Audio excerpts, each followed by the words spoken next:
This is Steve Martin Masterclass, Lesson 18, Screenwriting. Now, walking into this lesson, I've never thought about writing a screenplay or doing anything of that nature. So, right out of the gate, I just observe it as someone who just enjoys the work, enjoys Steve Martin's work, I should say. And I don't have any, I've never thought about doing a screenplay or something like that. It just doesn't, that never hit me. But the process is pretty interesting in as much as that he uses Roxanne as an example. So he takes the source material, he mimics the source material completely.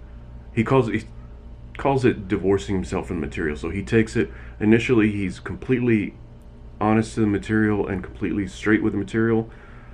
Then he changes it a little bit, then he changes it a little bit more. So just the essence of the story is there, and not the entire situation that occurs in I forgot the name of the original play, but Roxanne was the name of the movie that he made in the 80s. I remember watching that on VHS as a kid, because that's how old I am and that's how long ago it was. But that type of taking apart the story, taking down its pieces, and redistributing it in a different format, because it was like I forget the name of the original source material, but it was set in the 1700s, something along those lines. And then the Roxanne was, of course, in the 80s, so everybody had big hair and terrible clothes and short pants.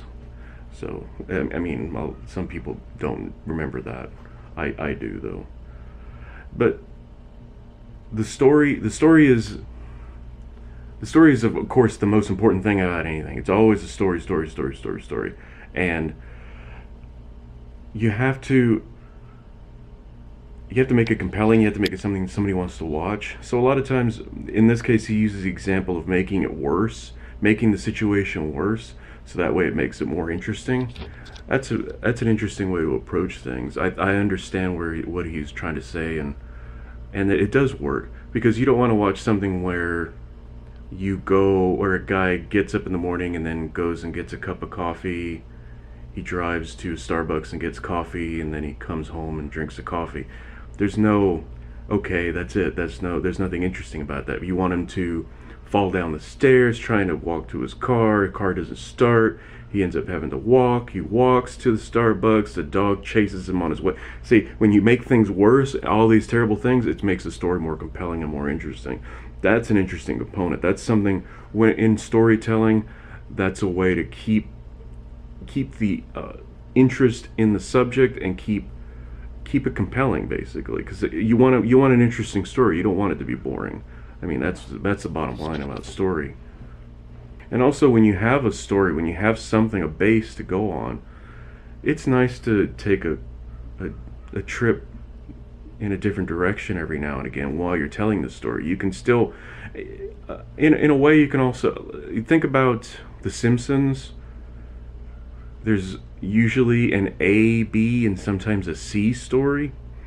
You have something, let's say something, Bart and Homer do something, that's A story, and Lisa and Marge end up doing something else, so that's a B story.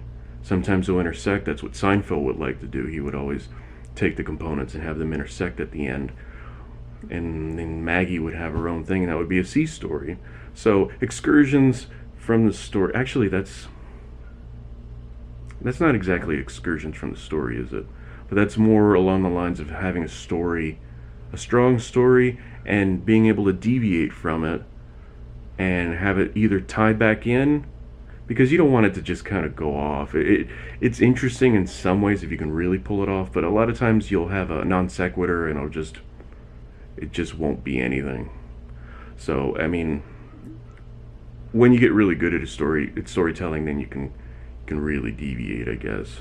For me, I don't know. I always try to keep everything very linear, because I'm not very good at it, and I just have to make sure all my ducks are in a row. Otherwise, I lose track of what I'm doing and I won't make any sense, and then it's not watchable, which is not what I want. This was an odd one for me because, like I said, I don't have the experience of trying to write material like a screenplay or something like that. I understand it.